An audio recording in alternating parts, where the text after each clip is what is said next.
ಏನಾಯ್ತು ಸರ್? ಯಾಕಂದ್ರೆ 2 ಬಣ ಇದ್ದು ದಾವಣಗೆರೆಯಲ್ಲಿ ಅಂತ ಎಲ್ಲ ಎಲ್ಲ ಸರಿಯಾಗಿದೆಯಾ ಇಲ್ವಾ ಅಂತ ಮಾಡ್ತಾರೆ. ಅವರೇನು ಘೋಷಣೆ ಮಾಡ್ತಾರೆ ಅಧ್ಯಕ್ಷ ಉಳಿದವರೀಗ ಮಾಡ್ತಾರೆ ಅವರು ಆದ್ಮೇಲೆ ಎಲ್ಲ ಸಿಗೋದು. ಬೇರೆ ರೀತಿಯ ಬೇಡಿಕೆ ಇಟ್ಟಿದ್ರೆ ಇಲ್ಲ ಬೇರೆ ಏನು ಬೇರೆ ಸರಿ ದಕ್ಷಿಣ ಟಿಕೆಟ್ ವಿಚಾರವಾಗಿ ಏನಿಲ್ಲ ಅವರು ಕನ್ನಡದ ಹೆಸರು ಅವರು ತೀರ್ಮಾನ ಮಾಡ್ತಾರೆ. ಬೀಳ್ಬೋದು ಅಂತ ನಾನು ಭಾವಿಸಿದ್ದೀನಿ ಹಿಂದೆ. ನಿನಗೇನೋ ಡೌಟ್ ಇದೆಯಾ? ಅಲ್ಲ ಸರ್, ಇವಾಗ ಬಿಡು ಮತ್ತೆ ದಕ್ಷಿಣ ಕ್ಷೇತ್ರದ ಉಪಚುನಾವಣೆ ನಿಮ್ ಬಿಜೆಪಿ ಕೈಯಲ್ಲಿ ಸರ್ ಇವಾಗ ಗೆಲುವು.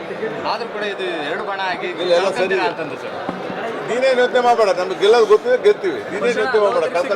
ಗೆಲ್ಲೋದಲ್ಲ ಸರ್, ಕಾರ್ಯಕರ್ತರು ನನಗೆ ಗೊತ್ತಿದೆ, ಇಲ್ಲಿ ಗೆಲ್ಲೋದು ನನಗೆ ಗೊತ್ತಿದೆ. ನೀನು ಯಾಕೆ ಅದು ಯೋಚನೆ ಮಾಡ್ತೀಯಾ? ನಿನಗೆ ಯಾಕೆ ಯೋಚನೆ ಮಾಡ್ತೀರೋ? ಬಿಜೆಪಿ ಕಾರ್ಯಕರ್ತರು ವಿಚಾರ ಮಾಡ್ತಾರೆ ಸರ್. ಇಲ್ಲಪ್ಪ, ಯಾರು ಏನು ಯೋಚನೆ ಮಾಡ್ತಿಲ್ಲ. ನೀನೇ ತುಂಬಾ ಜನ ಮಾಡ್ತಿದ್ದಾರೆ ಸರ್. ಗೊಂದಲ ಅನ್ನೋದು ಗೊಂದಲ ನಿವಾರಣೆ ಆಗಿದೆ ಸರ್. ಈಗ ಕಾರ್ಯಕರ್ತರಲ್ಲಿ ಇರೋದು ಸಹ ಅದೇ ಗೊಂದಲನೇ. ಇಲ್ಲ ಯಾರು ಇಲ್ಲ, ಯಾವನ ಬಂದು ಏನೋ ಮಾತಾಡ್ತಾರೆ, ಬಿಟ್ಬಿಟ್ಟಲ್ಲ ಬೇಡ. ಗೊಂದಲ ನಾವು ನಿವಾರಣೆ ಆಗಿದ್ವಿ, ಅವರು ನಿವಾರಣೆ ಮಾಡ್ತೀವಿ.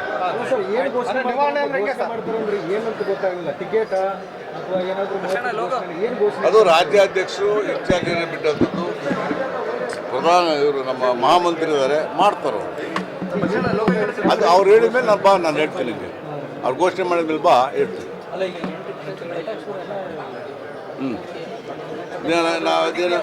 ಅದೇನು ನಾವು ಚರ್ಚೆ ಮಾಡಿಲ್ಲ.